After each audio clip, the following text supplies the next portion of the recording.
say? That's why the Bible is redundant. The Lord says things over and over because we're stiff-necked, hard-headed people. Calm down and listen to one another. And more importantly, listen to this Bible. Right? Okay, watch this. But in this last day, the Most High is raising up the true prophets of God. All praise. Question I'm asking. Like the so-called blacks, Hispanics, and Native Americans that has God so nigh unto them. The laws of God is the light that we gotta let shine before men.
Hey, Shalom. What's your name, brother?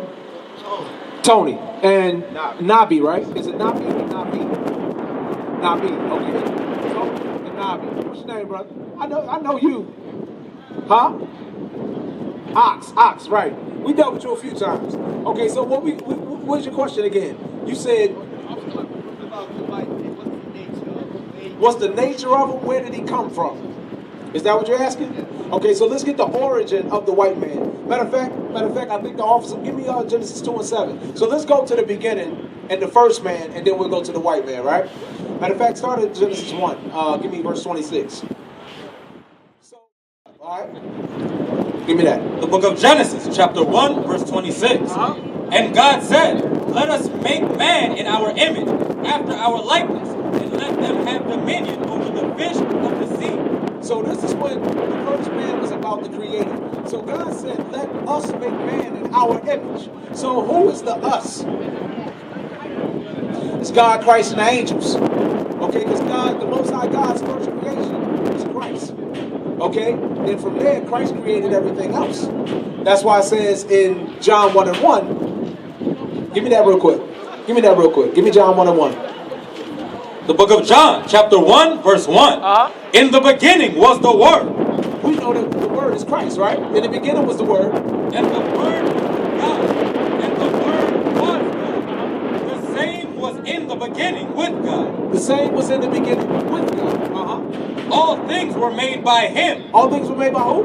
Were made by Him. And without Him was not anything made. So the Most High's first creation was Christ, and then from there, Christ created everything else. Let's go back. Genesis 1:26. So he's saying, let us make man in our image. Okay, that our is actually Elohim, which means the power. That's the powers. That's God, Christ, and the angels. So they're about to create a man, and that man is going to be made in their image. Right? So read on. Verse 26. And God said, let us make man in our image, after our likeness, and let them have dominion over the fish of the sea. Okay, jump down to 2:7. So now we go and see what that first man looked like, all right? Genesis 2 and 7. The book of Genesis, chapter 2, verse 7. And the Lord God formed man of the dust of the ground. Brother Tony, what color is the dust of the ground? Brother Ox, what color is the dust of the ground? It's brown, right? The deeper you go, the darker it gets, right? So this first man that they made was made from the dust, from the dirt, from the earth. So he was a brown man, right? So Adam was a black man. Okay? That's plain. That's 1 + 1 = 2, right? All right, read on.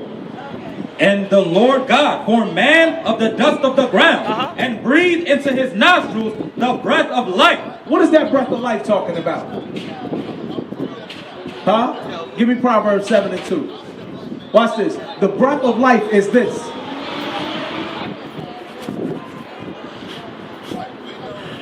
You got it? You got it? 7 seconds. Let's get it. The book of Proverbs, chapter 7, verse 2. Keep my commandments and live. So the commandments are the breath of life. They are what makes us live. Okay, so when he said he gave them the breath of life, he gave them the commandments. A lot of people don't understand that the commandments was here from the very beginning. They think we didn't get the commandments until Moses. Right? They see the movie, The 10 Commandments, and they go, oh, Moses gave us the commandments. Okay, so what we're going to do is we're going to segue real quick. We're going to switch. Tony, do you know that you're an Israelite? Okay, so we're going to prove to the sister how we know that we are the Israelites. Give me that. Deuteronomy 28. The book of Deuteronomy, chapter 28, verse 15. Give me 28 and 1 real quick. Matter of fact, give me 1 and 1. Give me Deuteronomy Deuteronomy chapter 1, verse 1. So what we're going to do, sis, this is a chart right here of the who are the children of the 12 tribes of Israel. All right? The book of Deuteronomy, chapter 1, verse 1. These be the words which Moses spake unto all Israel. So Moses is talking to the Israelites after he brought them out of the land of Egypt. All right, he's about to give them commandments, and he's about to teach them the things that was given to him from the Most High. Go ahead, jump down to 28 and 15. Matter of fact, read 28 and 1. The book of Deuteronomy, chapter 28, verse 1. And it shall come to pass, if thou shalt hearken diligently unto the voice of the Lord thy God. So he told them, he said, if you listen and you do what God is telling you to do, go ahead. To observe and to do all his commandments, which I command thee this day. That what? That the Lord thy God will set thee on high above all nations of the earth. So this is the first option or choice that he gave them is that if they did the commandments, that we would be the top nation. The Israelites would be the top nation on the earth, right? Verse 15. Verse 15. But it shall come to pass, if thou wilt not hearken unto the voice of the Lord thy God. He said, but if you don't listen to the voice of God, to observe to do all his commandments and his statutes, which I command thee this day. That what? That all these curses shall come upon thee and overtake thee. So he gave them an option of blessings or curses. Blessings for keeping the commandments, curses for breaking the commandments. What we're going to do is, let me ask you this. When you look into the inner cities, just look at Baltimore, right? Does this look like a cursed place or a blessed place when it comes to our people? You say curse, Brother Tony. Well, yeah, there's a lot happening here. There's a lot happening. What's that mean? I mean, Hold on, officer. What does that mean? You said there's a lot happening. I don't want to say that. Watch this. Is cursed. Watch this. We're going to read some of these curses. Bad things that are happening here. Okay, so watch this. We're going to go to the curses. And you tell me, are these things that's going on among our people? Okay, among the blacks, Hispanics, and Native Americans. Read. Verse 16. Cursed shalt thou be in the city. So it says, cursed shalt thou be in the city. So in all the cities that the Israelites would dwell, they will be cursed. When you look at Baltimore, when you look at Chicago, when you look at Detroit, when you look at DC, you look at these different cities, right?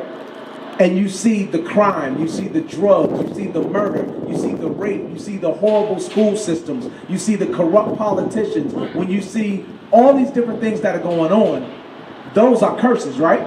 Those are bad things, right? Like when you don't follow the law of God or Creator, all the things really do happen to you. Absolutely. You're not supposed to be following man. You're Absolutely. following your Creator. So, absolutely. So are people following the Creator, or are they doing the ways of man? They're doing the ways of man. Okay. So watch this real quick. Jump down to verse 46. Verse 46. And they shall be. Read it slow. And they shall. And they, the curses. And they shall be upon thee for a sign. So the curses are going to be upon the Israelites for a sign. What does a sign do? It identifies something, right? We know we don't pin north because the sign says pin north, right? So these curses are going to be on the Israelites for a sign or identifier to show who they are. Read. And they shall be upon thee for a sign, and for a wonder, and upon thy seed forever. From this time, 3,500 years ago when Moses wrote this, all the way until now, these curses are going to be on the Israelites for a sign to show them who they are in the last days. Go back to 16. Verse 16. Uh-huh. Cursed shalt thou be in the city, Uh-huh. and cursed shalt thou be in the field. So, were our people cursed in the field? You see these signs, right? Come on, sis. Come on, sis. We see these signs, right? And you see our sisters and our brothers in slavery, right? That's being cursed in the field. We were forced to pick cotton. Here in Maryland, we were forced to pick tobacco. Maryland's cash crop was tobacco. That was the hardest thing one of the hardest things to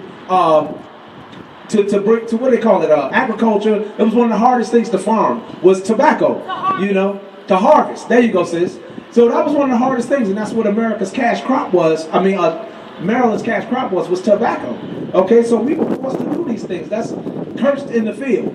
Okay. Jump down to verse 32 real quick. Verse 32. Thy sons and thy daughters shall be given unto another people, and thine eyes shall look and fail with longing for them all the day long. So even in slavery, our sons and our daughters were given to other people. They were sold on slave auction blocks like we see right here, right? If you bring it up to today, if somebody calls and says that you're abusing your children, CPS will come in and take your children. There'll be nothing that you can do to get your children back. You got to go through a whole court and the legal system to try to get your kids back, but you may or may not. Watch this, read on. And thine eyes shall look and fail with longing for them all the day long. So you would look and your eyes would fail with longing, meaning you would want to try to get your kids back, but there would be nothing that you could do. Read on. And there shall be no might in thine hand. You would have no strength to get your kids. Go ahead. The fruit of thy land and all thy labors shall a nation which thou knowest not eat up. So we would all of this farming and agriculture that we did, another nation would take that and they would eat that up, that we would have no profit from that. Jump down to 37. Verse 37. And thou shalt become an astonishment, a proverb, and a byword among all nations. So among all the nations where we scattered, they all have bywords or proverbs that they say about us. They have wise sayings. Proverb is a wise saying, like all black people eat like chicken and watermelon. Black men are lazy. Black men don't take care of their children. Okay, these are proverbs that the other nations say about us.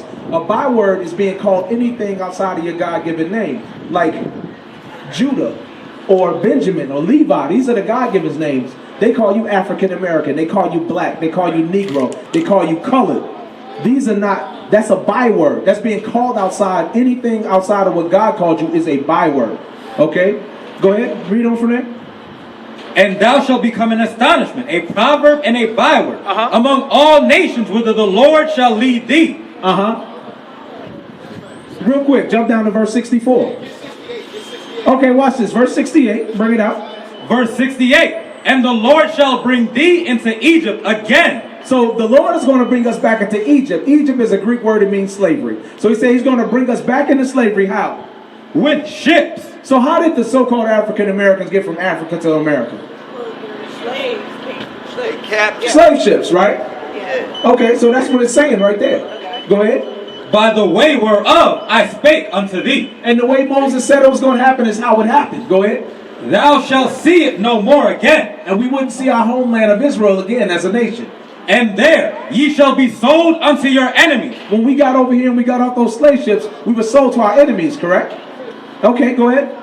For bondmen, slave men, and bondwomen, and slave women. Go ahead. And no man shall buy you.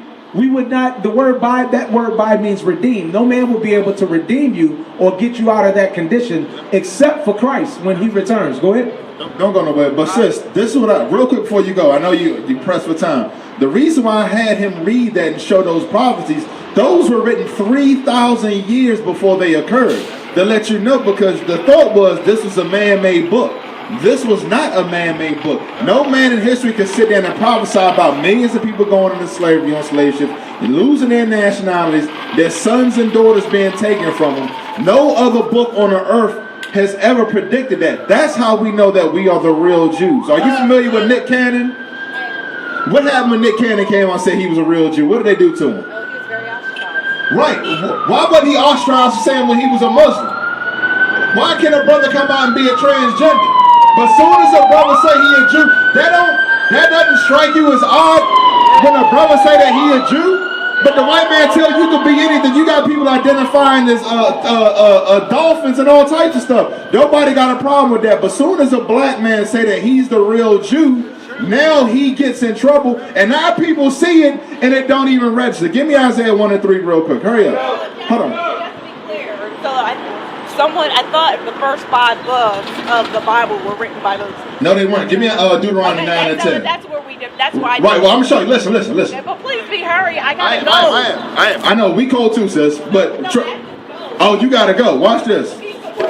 I got you, sis. Trust me. This is the best information that you're going to hear. Read this. The book of Deuteronomy, chapter 9, verse 10. And the Lord delivered unto me 2 tables of stone, written with the finger of God. Come on. And on them was written according to all the words. Hold on, according to what? Were written according to all the words which the Lord spake with you in the mount of the midst of fire. What we don't understand is Moses, the Lord showed Moses the beginning, middle, and ends of time. He showed Moses everything. There's certain books that Moses was told to reveal to the children of Israel in the time, and the other books would come later. The Lord wrote all this stuff out. That's why. But Moses, he wasn't the interpreter. He came down and delivered the message from the Lord God, because when you read in Deuteronomy, we didn't want to hear the voice of the Lord God. When he called us to the mountain, we was terrified, and we said, you know what, Moses, you go ahead and deal with that kind of power. Right. Understand, sis, what our people don't really realize is America is slated to be destroyed by thermonuclear missiles. That's prophesied in the Bible. But sis, the question is, do you want to die here with your oppressor? That's the question that you got to ask. So if you don't, you got to keep the commandments of God. It's no in between. Christ isn't coming down giving hugs. Christ is coming down and he's slaying billions of people, thus saith the Lord, for what they did to his people. So if you go ahead, you got that information. Yes, ma'am. Matter of fact, get another fly. Get a sister another fly. Yeah, give her another fly. Sis, I'm telling you, this is the most important information you'll hear in your life. I'm telling you straight. Yes, ma'am. You have a good day, sis. We appreciate your time. We used to scream black power while heroin was pushed. But at the end of the day, nothing's in vain. IUIC has been given a vision. The tents of Judah has risen.